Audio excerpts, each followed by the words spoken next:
Excellent, excellent, excellent. All right. My name is Paul Grant. I'm a filmmaker and oral historian, and I'm proud to be able to share some excerpts from two films I've been working on for about 5 years. And it's called the East of the River series. Anyone know anything about East of the River? Any East of the River? Okay. All right, excellent, excellent, excellent. So we're gonna start with one thing. If you know nothing else about East of the River, Trayon White has never represented Ward 7. Okay, so the East of the River series is about, we have two stories about Ward 7. It came about through, I'm gonna just advance through these slides really quickly and get right. So again, I'm Paul Grant. I'm a filmmaker, creative director, or historian. That creative director part is when my slides look overly designed. I'm also a very proud Ward 7 resident and the founder of Ascender Communications. I do digital advertising and media production by day. And I just discovered being an oral historian through my love of history. And with training from DC Humanities, or Humanities DC, I was able to learn about oral history and the methodology and the process and do my first of the two pieces that you will see today. The first part is We Are Penn Branch. It is the neighborhood that I proudly live in, and I see at least 4 neighbors represented here. And so Penn Branch is a neighborhood of 500 homes in southeast Washington, D.C., in Ward 7. And so you'll see that story. We filmed most of the interviews. These oral history interviews were shot in 4K and mostly in 2021, but then there's one interview that was shot actually in 2014 before we fully had an idea developed that it could be an oral history project and a film. And since then, it has grown into a film. I didn't really, when we first set out to do it, I wasn't confident that it could be a film. And so now we're in process of post-production. Part 2 was also not planned. I didn't know this was going to be a series. So the second part of the East of the River series is called 7 Rising, an oral history of the 2024 Ward 7 Council primary. And that came about when people around me, community leaders and other neighbors were all, and even in the Washington Post, were calling the campaigns and to replace Vincent Gray on DC Council a generational moment. As a filmmaker and an oral historian, I am very interested in generational movement. So both projects look at generational movements, both in the neighborhood, and then we kind of get a macro level understanding of generational leadership change with 7 Rising. So again, it wasn't planned, it's just sort of evolved as I've continued working on these things. And this is what you're gonna see and experience excerpts from today. So part 1, We Are Penn Branch. Part 2, 7 Rising. And again, I'm all really interested in moments of generational change. As a filmmaker, I was really influenced by seeing Martin Scorsese's The Italian Americans, an filmed oral history that I think was done in 73 or 74, where he interviewed his parents. And I just thought this incredible storytelling. And he talked about what it was to be an Italian immigrant in New York City in the 40s and 50s. And so I'm deeply influenced by that, but also a book that influenced my thinking in putting these projects together with Jeff Chang's Can't Stop, Won't Stop. And that book is on the history of hip hop. And he really, in the beginning of that book, sets it up as a generational thing and a thing that happens because of the politics and policies that a certain generation had to live in the 70s and 80s. And as that music and that culture was a byproduct of all of that. And so all of that influences my thinking in looking at generational change east of the river, and particularly in Ward 7 where I live. So that's what the projects are about. So again, what is Ward 7? We are not Anacostia. Anacostia is not in Ward 7, it is in Ward 8. A lot of people have said to me, oh, you know, Anacostia, and it's all Anacostia across the Sousa Bridge. Not true. It also has, it's 28 distinct economically diverse neighborhoods, Penn Branch being one of them. We have about 75,000 residents, but I saw a more recent document, and it's in the film, in this excerpt of the 7 Rising piece that you'll see. I think we're up to 89,000 residents now. And again, mostly east of the river.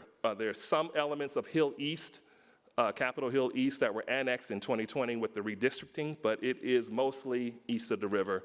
And Ward 7 proudly has the most green space, which is because of the Fort Circle Parks, the most green space in DC. And I love to hike those parks almost every day with my 100-pound Akita. So, and also as a filmmaker, I have to acknowledge, I always say this when I get a chance to present, we have no movie theater. 89,000 people, and I can't go see any Marvel movies. So that's something that I hope we correct in the near future. All right, so the first project, We Are Penn Branch, again, looking at generational change, looking at the first generation of African Americans to move into Penn Branch and how they influenced the neighborhood. And there were some surprises. I won't say what they were, but you'll see that. So again, we look at the first generation to integrate Penn Branch.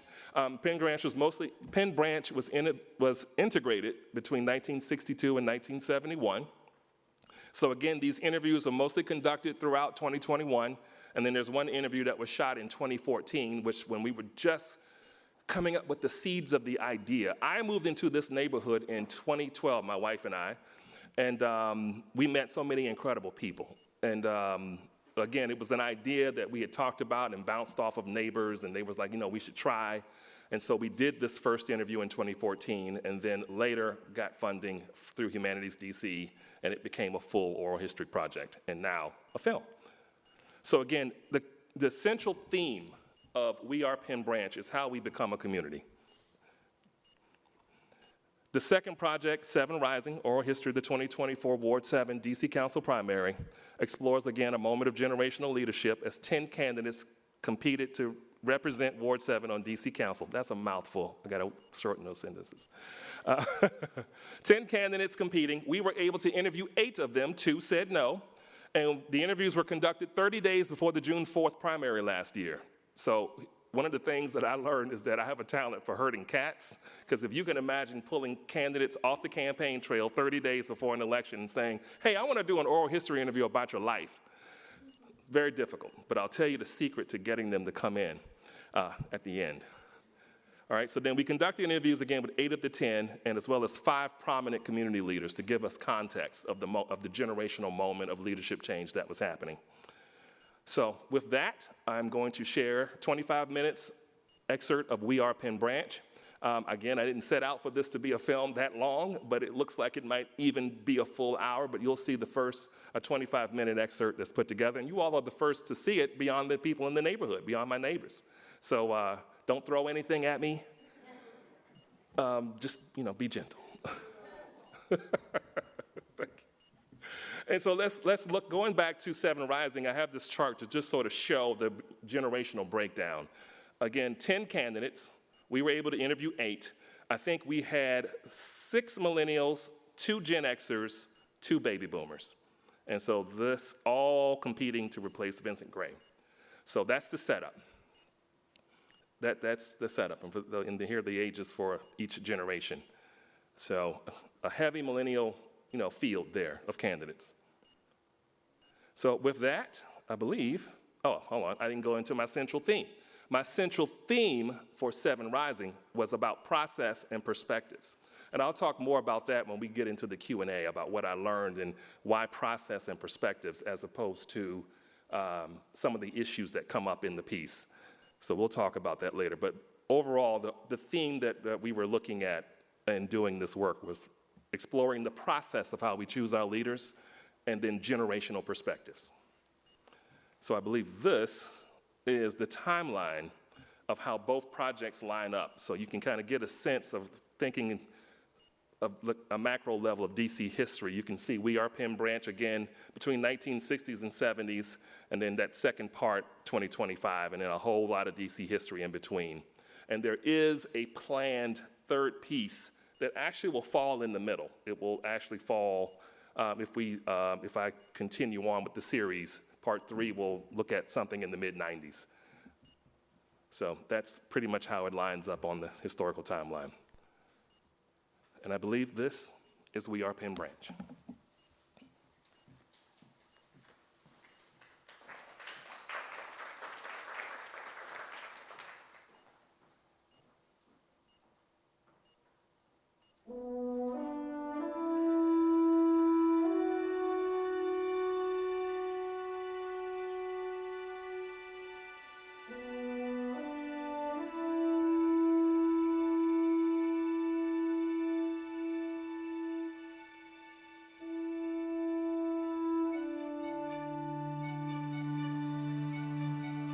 Penn Branch is a community of about 500 homes. I don't know how many people. Very diverse people. Every group of people that you can think of in the United States is represented, generally speaking.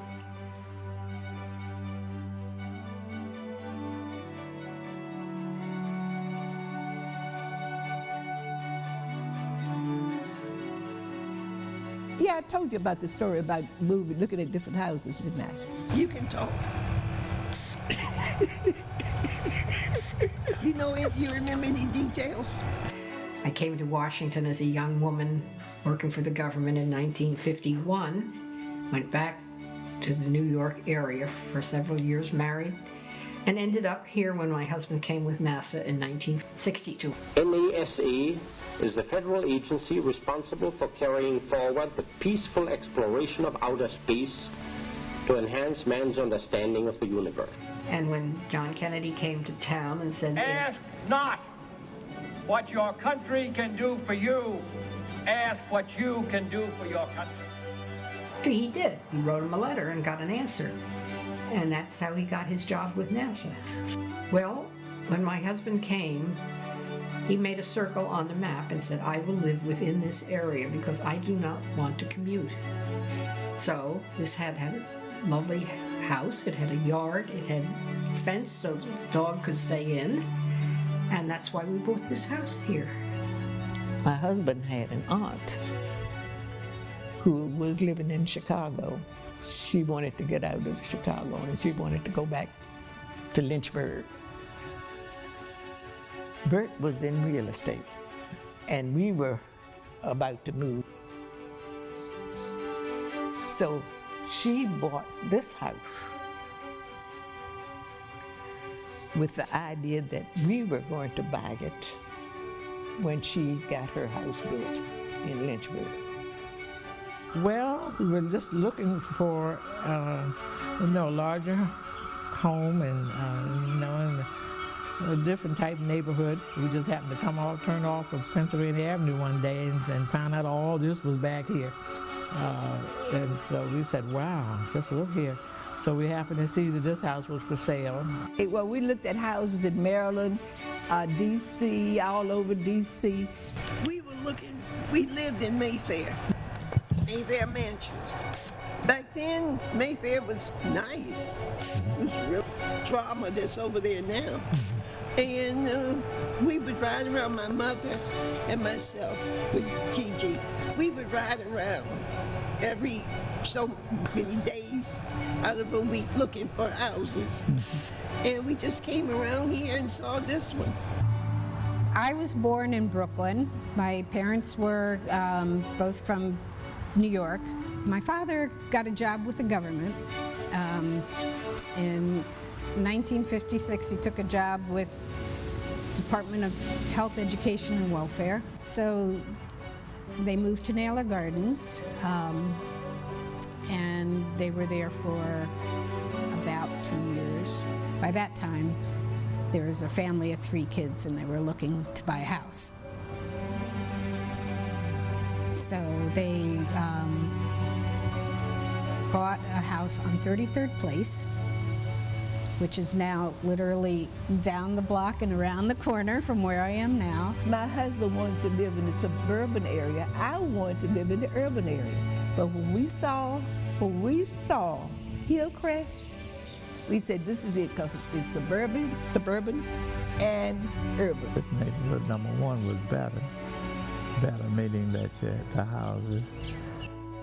The house that we were living in was an old house. It was a nice house, but it was old, and we were looking for something that was not a row house. I got married in 1959, and that's when I moved what is now called the Atlas area.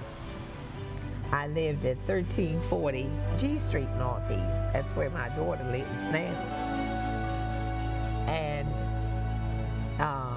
my husband had gone to college.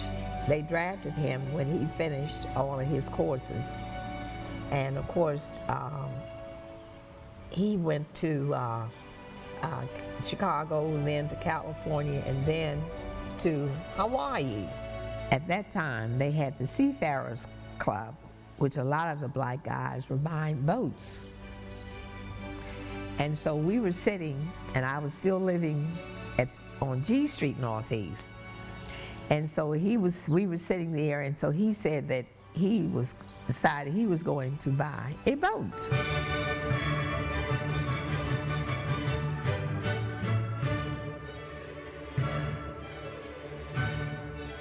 So I got up and took my baby and went upstairs. He came upstairs. And so I told him, I said, if you buy a boat, that's the end of our marriage. And I said, you'd better get a house. We went to Mr. McNair. That was the sign, McNair Realty. Towards the end, we were getting ready to put down a deposit, and he told us, no. We were like, what? Because we thought, wait, something's wrong or what? He said, no, you're a veteran. Right. And he said, don't you dare pass that up. We got the house, it cost $39,950. We paid like $33,000 for this house. I think it was like 32,000. Okay. I'll buy it. Our house note was. People wondered how we could afford it. The house note was $216 a month. Big money, but we needed to have enough income to come to $25,000. Both of us, between the two of us, had to have $25,000 to move in. Just a beautiful neighborhood, and it turned out to be a wonderful neighborhood to raise our children. We had a fire chief who lived in the neighborhood. There was a TV personality. There was ministers in the neighborhood, teachers, lawyers, you name it. And just good people. Oh, everybody knows it's a secret. I mean, even the cab drivers, oh, I never knew this was here. So it's been a secret forever, and every once in a while the Washington Post real estate talks about the secret place, and nothing happens, which is good. It stays secret, and we all are happy. That's just the way it is in this area. You know, pretty close-knit.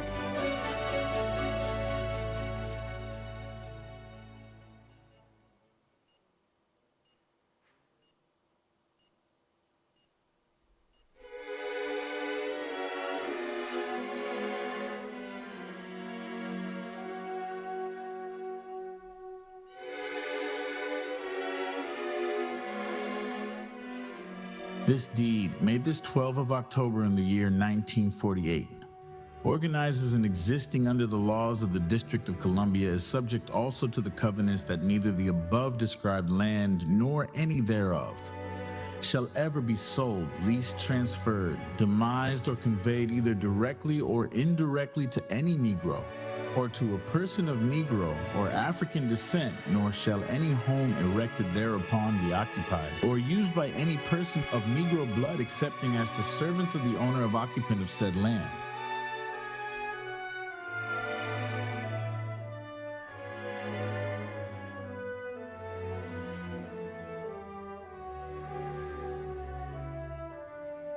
When we came, this particular area was known as Fort Davis, because of evidently one of the forts is up the street is Fort Davis. Because you have Fort Reno, you have Fort Davis, you have Fort Stanton, a ring of forts around town, and this was known as Fort Davis. And it wasn't until my husband and his friends decided that they really didn't want to be known as Fort Davis because they didn't necessarily approve of it philosophically, that they set up Penn Branch. And then that's how it became Penn Branch in about 65, I'd say.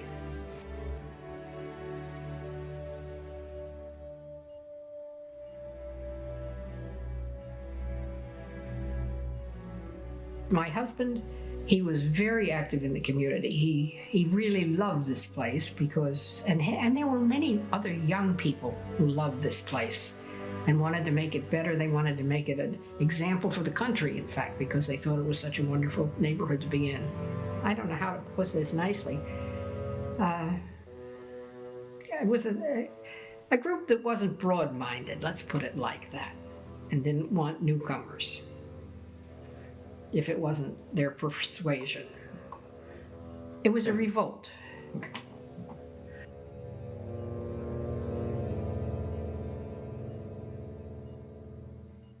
When I moved in here, and Mrs. Green that lived over here on Carpenter Street, she was white.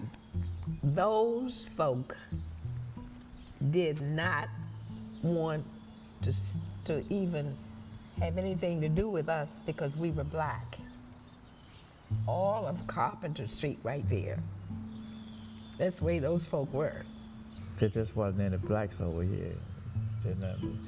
But the whites, I noticed, whites were just average families, like some of them milkmen, such a different thing. They weren't professional people. They didn't have the background. The whites didn't have the background that black people had. I know that for a fact. And before we bought this house, I looked at the deed, and it said this house, it was church parsonage. I don't remember the name of the church, but anyway, it was a church parsonage. And it said the house was not to be sold to any African Americans or Negroes or descendants of Negroes, Africa, whatever. I don't remember exactly what it stated, but I found it ironic that a church was saying that the house was not to be sold to any people of color. That really bothered me a lot.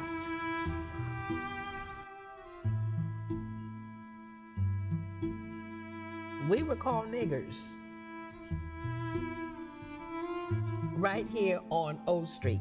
The house there next to it, from there all the way down, was white. There was white next door to me. And the little girl, when we moved here, she told my daughter that she couldn't play with her because she was black. So this is why you see this fence around my property here. And we had the swing sets and all of this, everything, so she could play. So I had him to put the locks on the gates high enough so that she could not open the gate to let anybody in. At first, Penn Branch Civic Association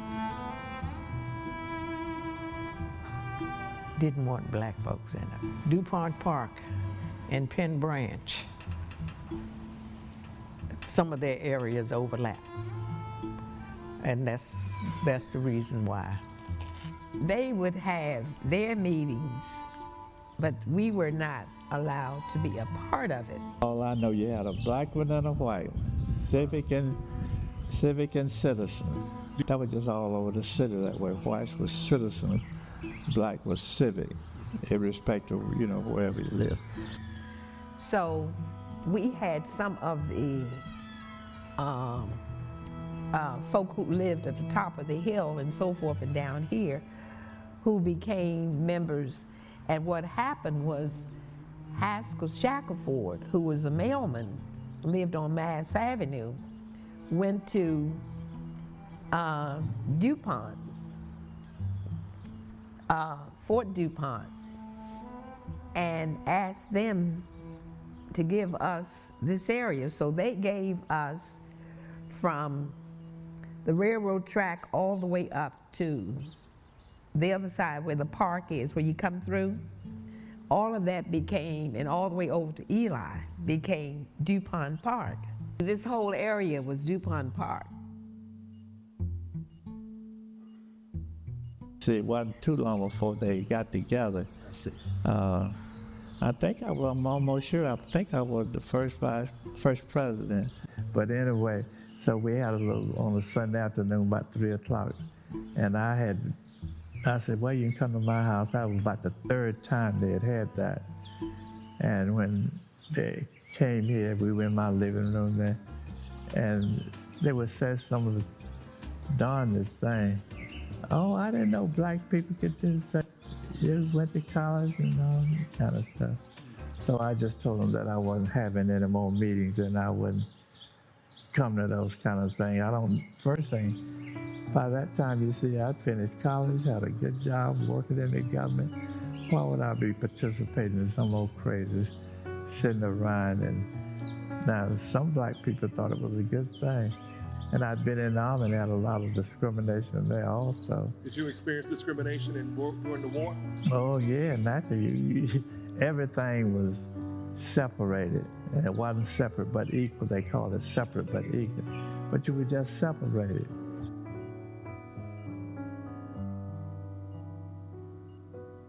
Up until 65, it was pretty united. I mean, it wasn't very broad in scope. After 65, you know, if you didn't like what we were doing, well, you didn't have to join, but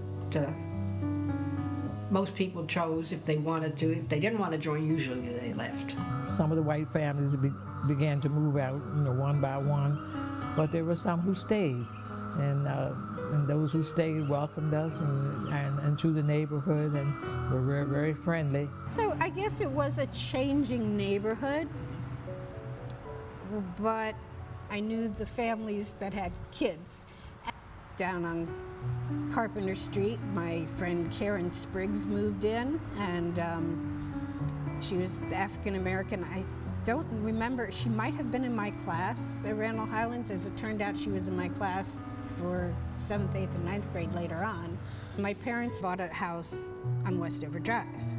They were in the southeast area from about 1958 to 1971. Who was working for HEW downtown, was transferred to the Park Lawn building out in Rockville, and he commuted for about a year and really hated it, and then they decided they should be looking out in Maryland. I would say probably to 80 to 68, probably about 20 to 30% of the neighborhood was African American. And after that, it became, after 68, I would say it became 60 to 70% African American. People were moving fast as they could. All I know is getting out. So if you had to give a guess, I would bet you by 1970, it was definitely all black. So you can take that to the bank.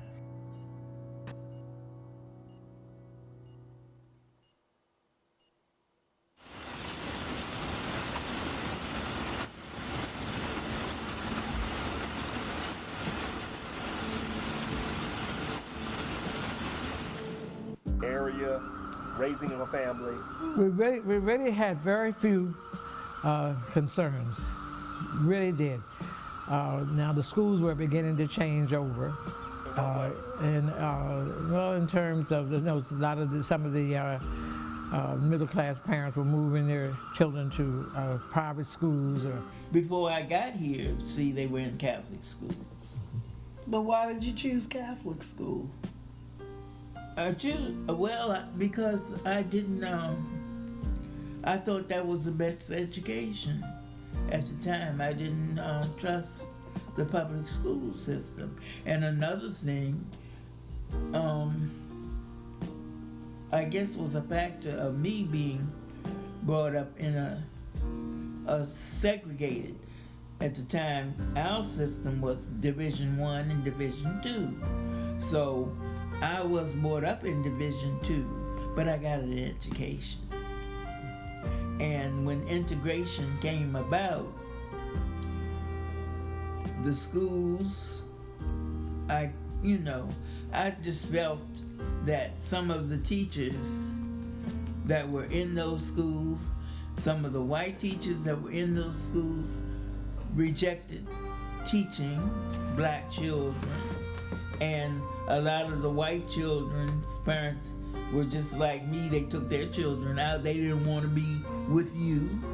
And they took their children out. And the black teachers that were there in our schools that had been good teachers with us, they were ready to retire, some of them, and some of them didn't want to be bothered with the white kids either.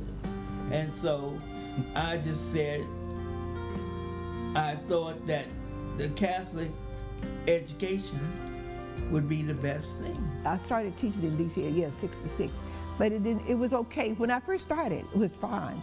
But I would say after I had been here maybe 15, 20 years, I noticed things started changing. Did your children go to DC public schools, attend DC public schools? My children did not.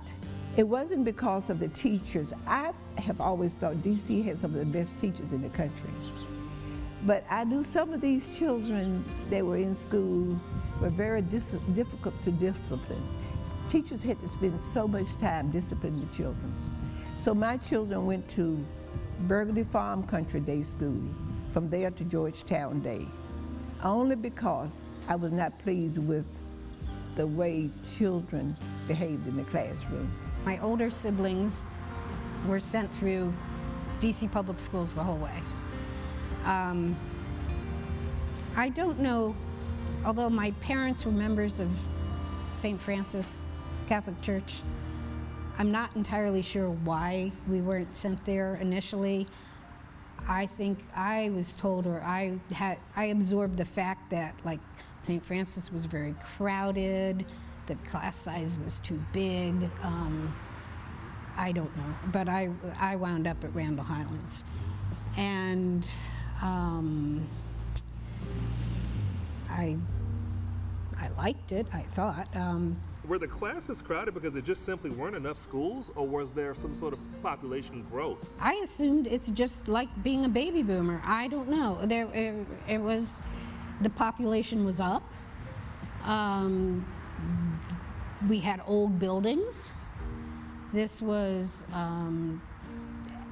certainly after Brown versus Board, so you know that there used to be in the same neighborhood the black elementary and the white elementary. Well, now it was mixed, but I don't know, in this particular area, I guess it was just the higher population. Right. And like 33 kids per class was kind of the norm.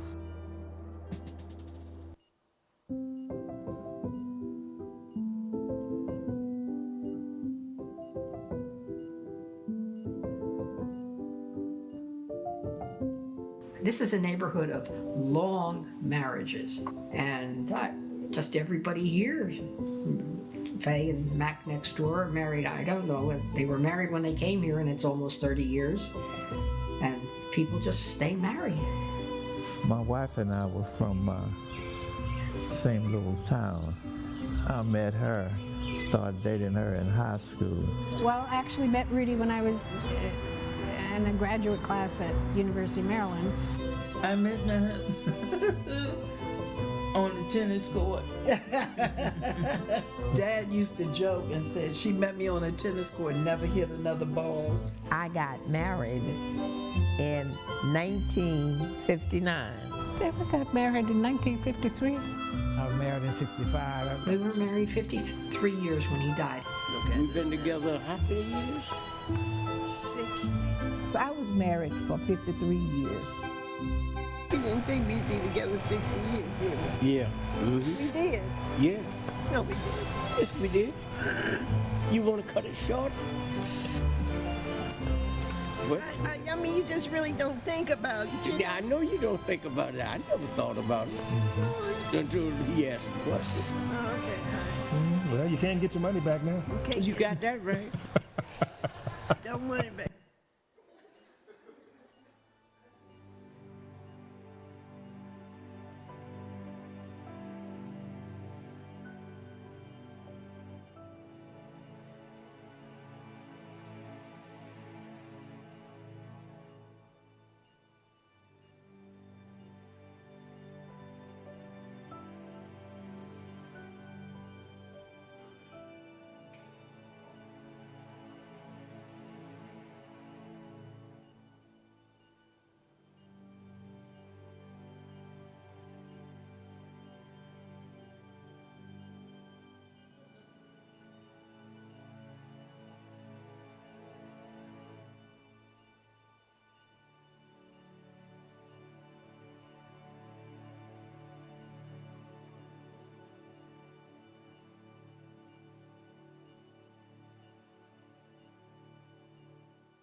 will succeed the retiring Vince Gray. He's dominated Ward 7 politics for 2 decades now, and there are 10 people, 10, vying for the Democratic nomination.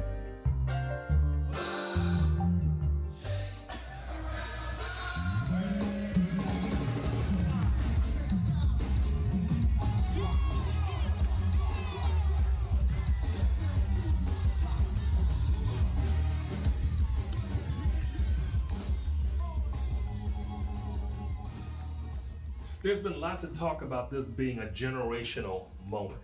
What are your thoughts on that? You know, this is it for me. I retired on January 11th, and I filed my candidacy on January 12th. I'm 64 today. I'm not going to do it when I'm 68.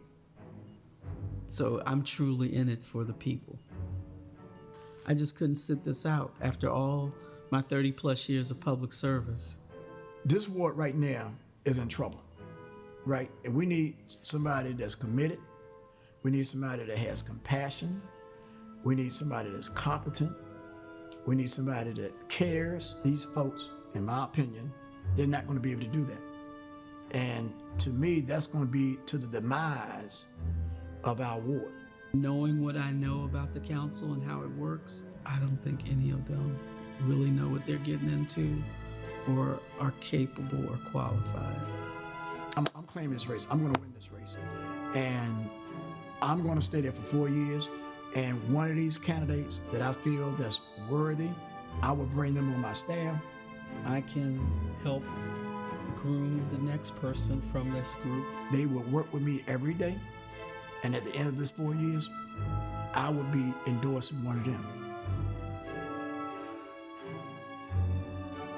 You know, I did think about and consider running. I've been asked by folk to run as being one that's not old, and one that's not young, but sort of in that middle as a bridge, if you will. Ever consider running for the city? Oh, no.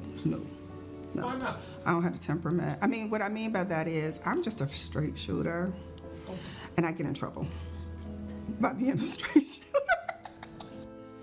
I came in the door saying it's something I find interesting, but I never really wanted to do. As heavy as the head that wears the crown, and I did not. I was. Sometimes you gotta know when you're ready, and you have to know when you're not. And so I have so many other things that I'm focused on at the moment that I just was not. This is just not something that I wanted to take on at the moment. And I prayed about it, thought about it, and I realized that it was not something I was called to do. I'm very mindful of the unction or the spirit that's within that leads and compels and moves us to do something. In other words, I didn't have something at night that kept me up wrestling with whether I should or whether I shouldn't. We're losing value for the collective good. What do you mean by losing value? Individualism, me first, what you gonna do for me, right? And right now in this very campaign season, we're fighting for dominance over collective good or individual achievement. And it's a clash of values between the grandparents and the grandchildren. This morning, the results are mostly in for D.C. primaries. We've been keeping a close eye on the results since the polls closed about 10 hours ago. But some races still too close to call this morning. And that includes one of the biggest council races we've been watching, which is in Ward 7. Right now, Wendell Felder is in the lead. He was endorsed by Gray and is the ANC 70 chairperson. In second place, Ebony Payne. She's an ANC and secretary for Friends of Kingman Park. So our final question. Every candidate gets this question.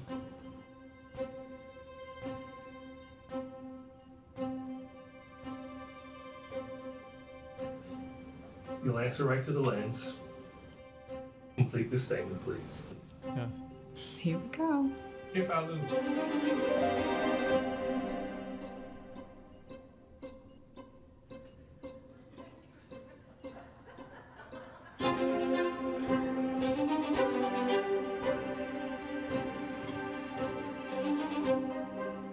lose, I will go back to my life of being an entrepreneur and helping people heal, you know, through teas. I will still show up for my community each and every day. I mean, if I lose, I'm still part of the Ward 7 community. I still live here. I don't lose.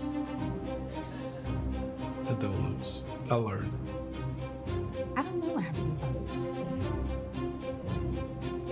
I don't know. I haven't actually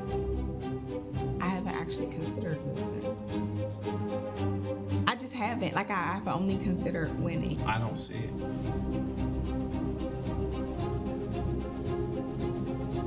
I don't see it. Honestly, if I felt like someone would do a better job, I wouldn't run. If I lose, the work continues. Morehouse Day will continue.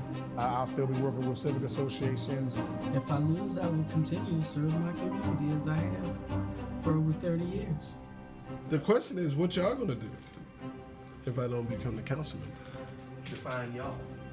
The community, the civic participatory community. I don't like this question because I am actually very worried about us. I just am, and I think the politically correct answer is to say, if I lose, then everything will be okay and we'll still be involved and you'll support the person.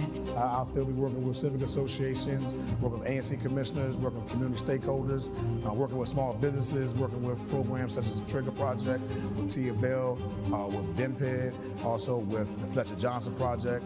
I'm just going to continue to work. We have to all, once tomorrow takes place, we all still have to be proactive and we can't forget about our residents. I actually don't know what it looks like as far as just the amount of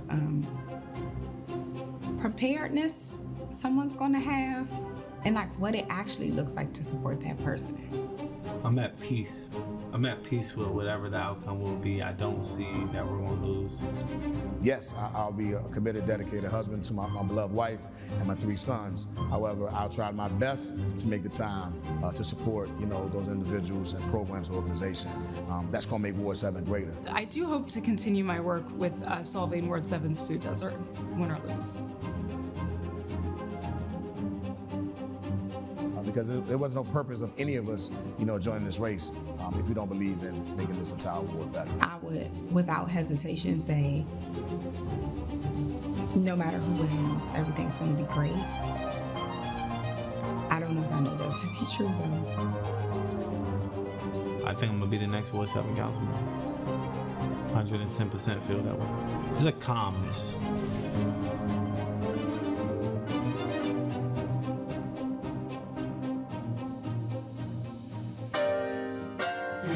Again, this will be possible. And even though this might seem like a victory for me, this is truly a victory for us. And it goes back to our campaign slogan. This is our war, and we're truly in this together.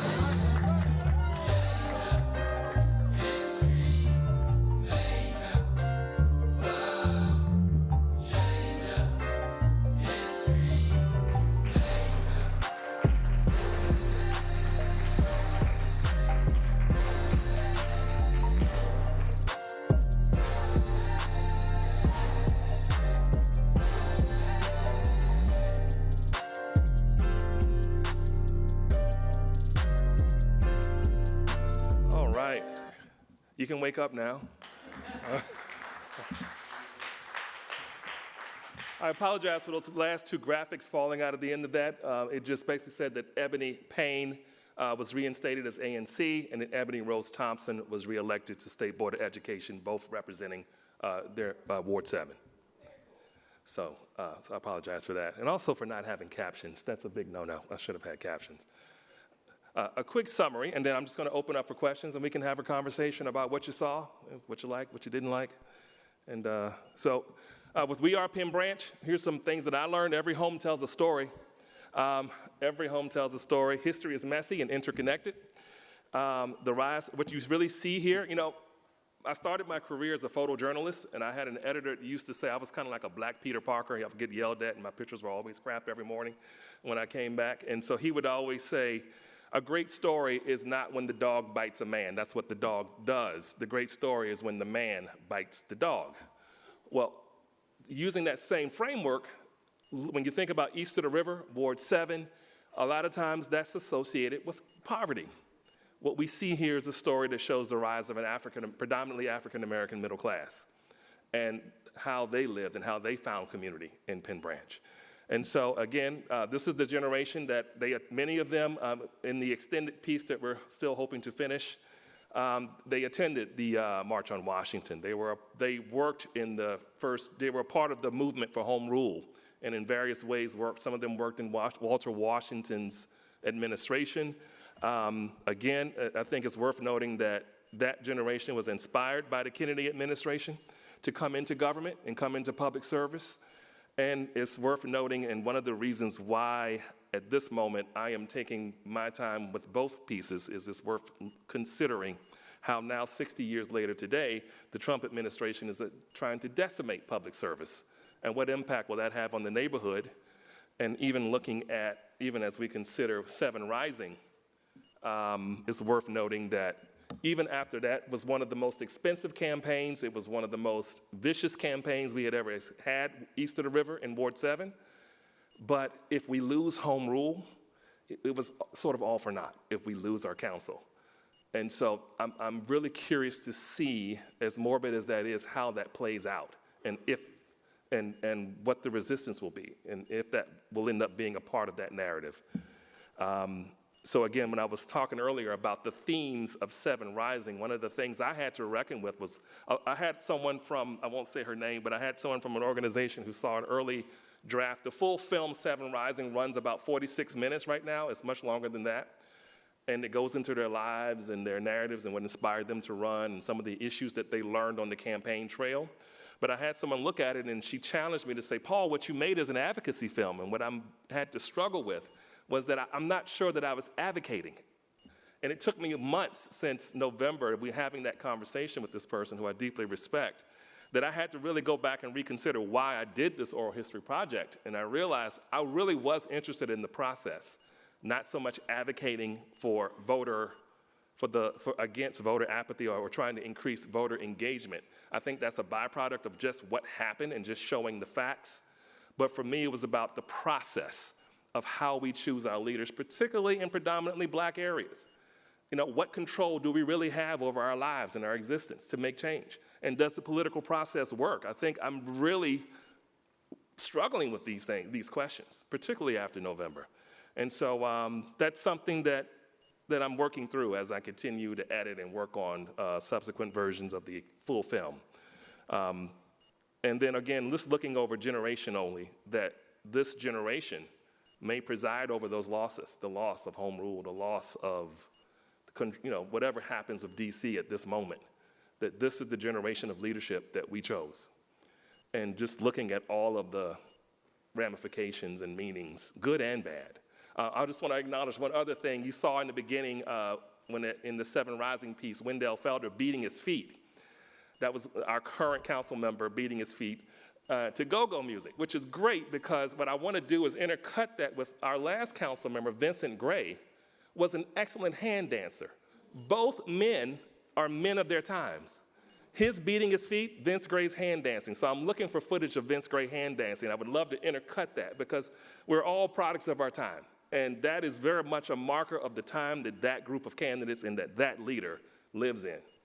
So that's something that, I'm looking for more footage and B-roll to sort of build out that story and show that shift of generational leadership. So with that, any questions, comments?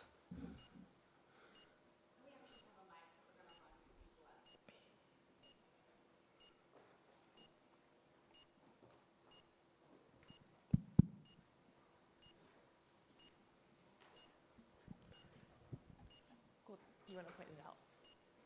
I think her hand was raised there in the black and then in the cream jacket here and then. Thank you. for everybody to know, I'm Dr. Jasmine Noel Yarish. I'm a professor of political science at the University of the District of Columbia. So thank you so much for this work, and hopefully you can bring it to our students. Thank you. One of the questions I had is actually a suggestion for what you're trying to capture in the second film when it comes to voter disengagement. There are 3 ways to measure voter disengagement. One of them is apathy. But apathy is only one aspect. Apathy talks about voters not caring. There's also voter fatigue, which is the fatigue that we all have when it comes to always having to go out to vote. And the United States is one of the countries that demands voting more than any other major industrial country. Right. The third is what's called quiescence, or acquiescent voters. And this comes from a long tradition of looking at spaces that are marginalized in the literature. One space in particular is Appalachia, which has a really low voter turnout rate. And what quiescent voters are looking at and what their decisions are is that they maintain a continual struggle against a larger power structure. But they find that their vote doesn't matter so they quiesce. They rebel in other ways, but they quiesce from voting because they know that those kind of traditional institutions are not going to respond to them. So I wonder, in your footage, are you thinking about just capturing voter disengagement? And if you can, maybe think through the coding, through your oral history training, of thinking about those 3 different kinds of disengagement as opposed to just apathy. So I love that. Thank you very much for that. Thank you very much for that. That is definitely worth considering. And I just want to throw something else out there. Like, one of the things that I was interested in is most of them were DC natives. I think all of them were DC natives. And so it's interesting, even with social media, you would think they would have a higher engagement among their peers. But they were still, and this comes out in the interviews where they talk about, well, no, you have to knock doors in African-American communities to really engage the voter. But here's what we learned in this election. The person who came in second place did not knock doors very much east of the river. She did a lot of mailing because, and the film kind of, one of the things I also learned is, and I'm leaving the subject a little bit, is that each of them had an unfair advantage in some way, shape, or form. For the candidate who came in second place, which her name is Ebony Payne, her husband is Chuck Rocha, and you may see him on CNN. He is he ran Bernie Sanders' campaign, and he's a big fundraiser in the Democratic Party. And so she had really, really nice marketing pieces, and she literally just rained them down on the community and got a great turnout, both east of the river and west of the river, where she was virtually unknown east of the river. So it was a lot. We learned a lot in that process, but thank you for that. That is definitely worth considering. I think I saw you in the cream jacket had a question. Or,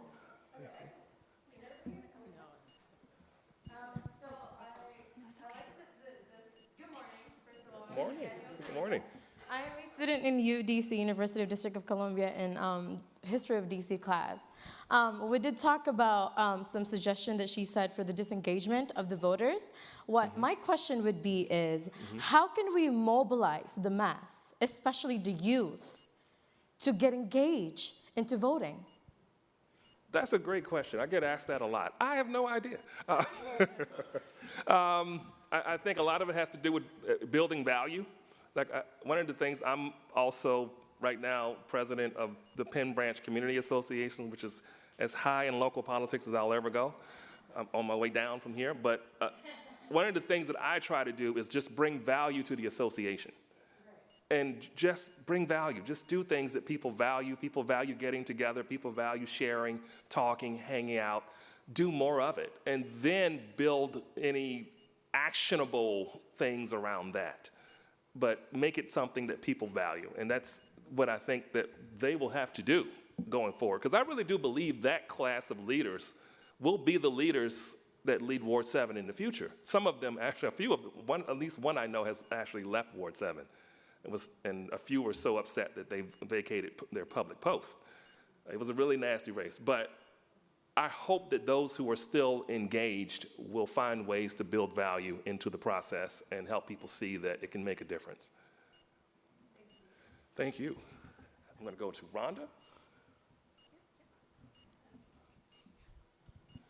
Thanks. To respond to your question about how to get young people engaged, I want to highlight the Black Swan Academy. I'm on the board. Recently held a town hall at the Rise Demonstration Center on like 2 weeks ago or so, and they presented their Black Youth Agenda.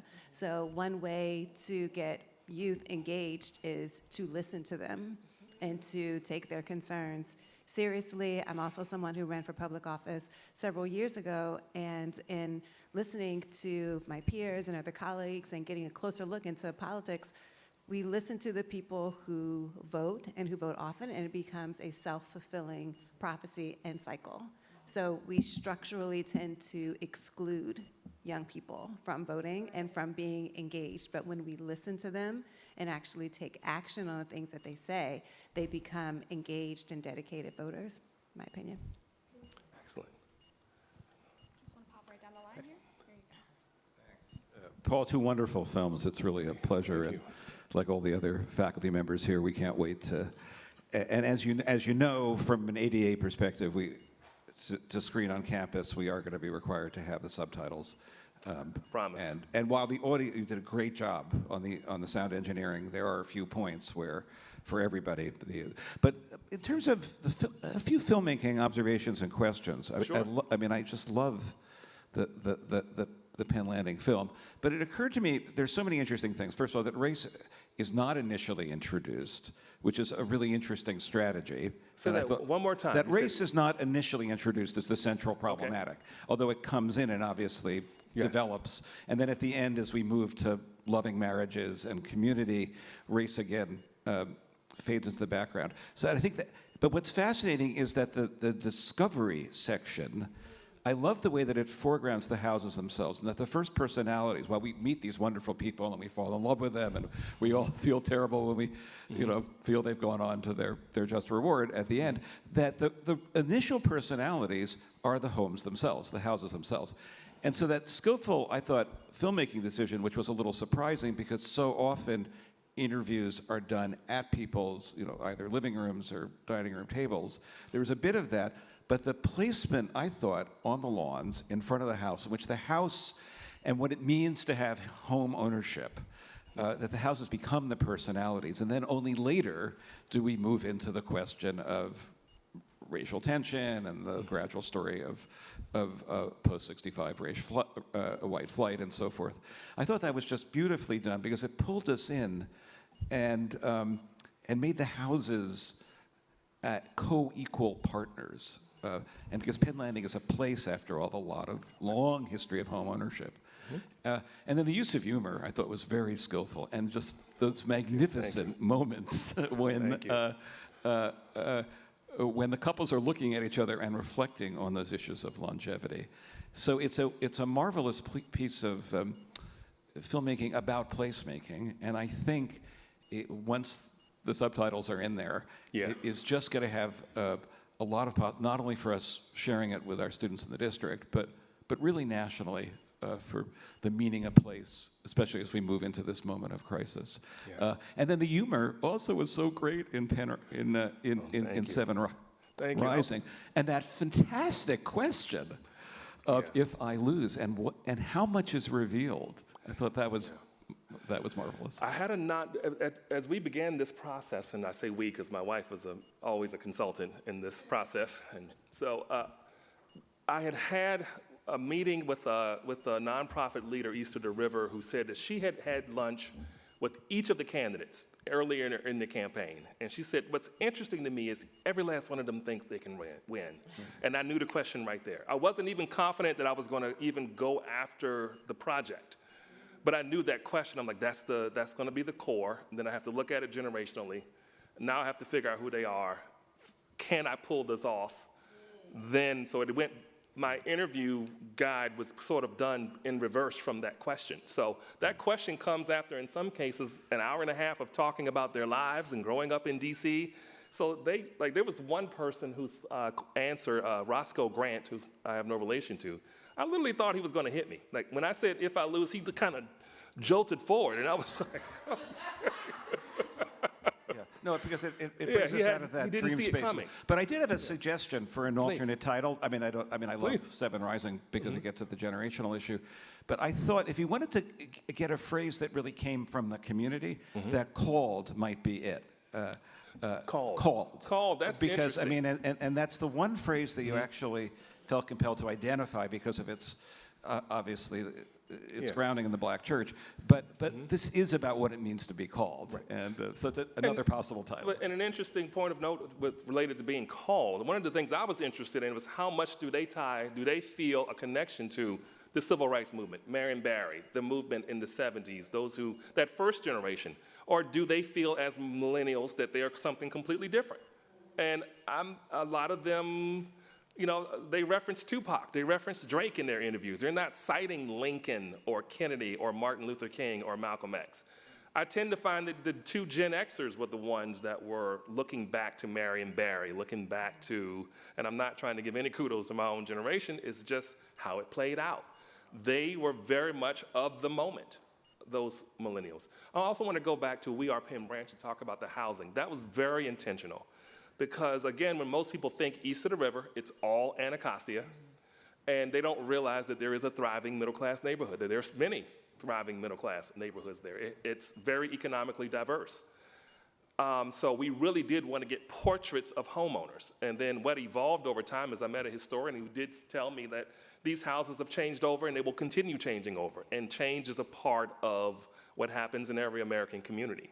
So a big surprise is I did not know that my dear neighbor, Miss Susan Hormuth, who's sitting right here, and her husband Rudy, who's in the film, I did not know she grew up in the neighborhood. I knew Susan, and we'd done community service and clean parks together for 10 years or so, and I didn't know. So for me, the story was very much intertwined. It was like, oh, I thought it was just African Americans, but then there's Patricia Green, who was that first interview in 2014. So then as I started talking to Barbara Morgan and other people, like, for instance, did people catch that Barbara Morgan and the lady with the short afro in the We Are Penn Branch references Patricia Green with the racism? Well, according to her, she led it, not her husband. That's something that comes out in the transcripts that we're like, wait a minute, that's Miss Green. But Miss Green was a beloved figure in the neighborhood. She's someone who, when she left in 2015 and moved to Colorado, I mean, there was a party for her. We loved Patricia Green. So those of us who were new had no understanding of that history. And that's where, again, I think that question was asked on Thursday about what happens when your narratives, when there's conflict. And so I just thought, just let it be. The same with Susan's story. It was like, she's here at the same time. Just let the story be. Life happens like this. It's not a straight line like we like to present it. So let it just happen and let those narratives go on their own, on the timeline of their own existence, their actual existence, which is together as we live now. So thank you for that. I'm going to go to Rudy. Oh, actually, I'm going to have my friend here and then Rudy. Good morning. I'm a Ward 7 resident myself, and I think back to that primary. So many candidates that were new to me, I've never heard of. I really had a hard time research, and I'm someone that's politically active, and I still had a hard time kind of figuring out, right, who believes what's their background. So I'm curious, in the process of making that documentary, did you get a sense of how the voters came to form their opinions of the different candidates, how they landed to that, what contributed to that decision matrix? Obviously Wendell won, so I'm sure the Vincent Gray endorsement probably placed a large part to it, but I'm wondering if anything else in your mind came up frequently. You really do. I paid a lot of attention to the marketing because as someone who does marketing, like for instance, I kept every mailer, every postcard, I have a whole stack of everyone's materials. And so I would notice things like Wendell Felder, if you look at his postcards that came in the mail and his door hangers, street signs even, they say council member for Ward 7. It's almost like he willed himself to be what it was. He never said candidate. The word candidate is not really on his marketing materials. I wonder if that made a difference. Then I look at the frequency that candidates like Ebony Payne, who just had a lot of mailers that, I don't know about you, Susan and Rudy, but we were getting them almost every week. Yeah, 5 times a week. I mean, she just sent a lot of mailers, and you would think that branding with her face and her name on it makes a difference. There were other candidates that, hey, they relied more on knocking doors, and they didn't really trust to do a lot of mail pieces. And then a big question that I did ask them was, did social media come into play? Because it's largely a group of millennials. I just knew that there would be lots of social media ads. They really thought that the super voter was a middle-aged person, about 62, and you have to knock on that door. It's going to be a female, likely an African-American female, and we have to knock on her door and shake her hand to get her to vote. And most of them said as much, that that's the super voter, that's who we're after. They didn't target their own generation. Even though the average voting age was 36 or something like that. So I think all of it is worth considering. And then, of course, I'm just getting the data a month ago on east of the river versus west of the river. I had someone send me all of the stats on who voted where and whether or not west of the river voted more. And it was a heavy turnout west of the river. And I mean, east of the river did well, but it's just really about, I guess all of those factors play into what happened. And then again, I could write volumes about how they each had an unfair advantage, and they did. So next is, I think, Rudy. Oh, I'm sorry. I'm sorry, I missed you. No, I'll go to you and then I'll come to Rudy. Okay, first things first, let's go on the home rule situation, right? Mm-hmm. Home rule was basically taken away from us back in the, early 60s maybe, Mm-hmm. And a close friend of Dr. King, Burroughs, she basically was a very strong, educated young lady, and she had a revolutionary mind. And basically, the civil rights movement was basically fought against, home rule and voting. Mm-hmm. So, if we lose home rule again, what's the secondary thing that we got to do to bring it back like we did the first time? Ooh, that is over my pay grade, but I know that it was done through congressional mandate and signed by Nixon in '73. So that goes back to Congress, an act of Congress. But it was a lot of advocacy. That led by a lot of people in the city to make that happen. And a lot of it was sprung off of the back of the civil rights movement. And so you had those leaders who took that level of advocacy and made that happen. I'll also shameless plug for the DC History Center. Yes. If you want to read more about local advocacy around home rule, we have a magazine called Washington History Magazine, and we just released a special issue specifically about home rule and how it came to be.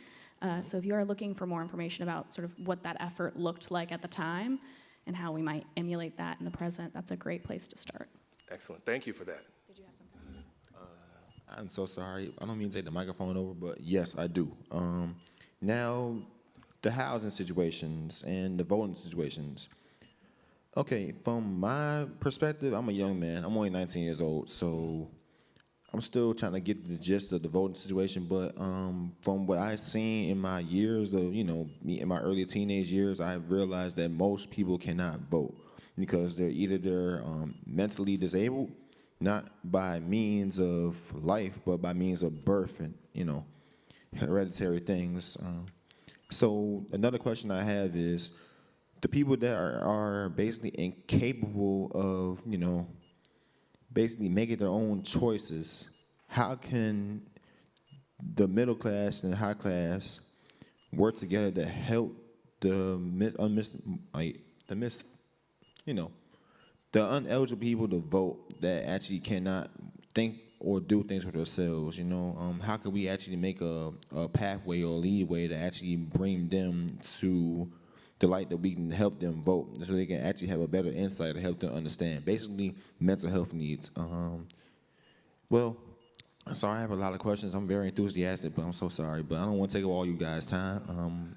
I don't know that I know the answer to that question, but I can say that there are a lot of organizations working east of the river to reach all types of populations, and I just think we need to elevate that issue and let them know. Those some of them I can't even name off the top of my head, but I know of at least 3 that we're doing active get out to vote, and I just think that conversation just needs to be elevated. So how do you feel about basically congressional Congress actually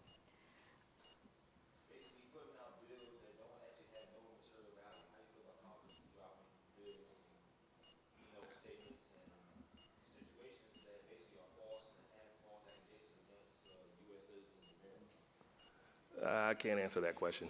I think this might be a good time just to move to next questions, but there will be opportunities to keep chatting after I'll the be session around. as well if you guys want to keep up the conversation. Thank you. All right. Hi, Paul. How you doing? Correct me if I'm wrong, but I think this was the first election where people as young as 16 were able to vote. Is that correct? I don't know about that. The council passed, or there was legislation to allow people as young as 16 to vote in local elections, not national elections. And I don't know if this was the first one or not. I am not sure, to be honest. Okay, well then the follow-up to that, if that was the case, if you had any information about how many actually participated.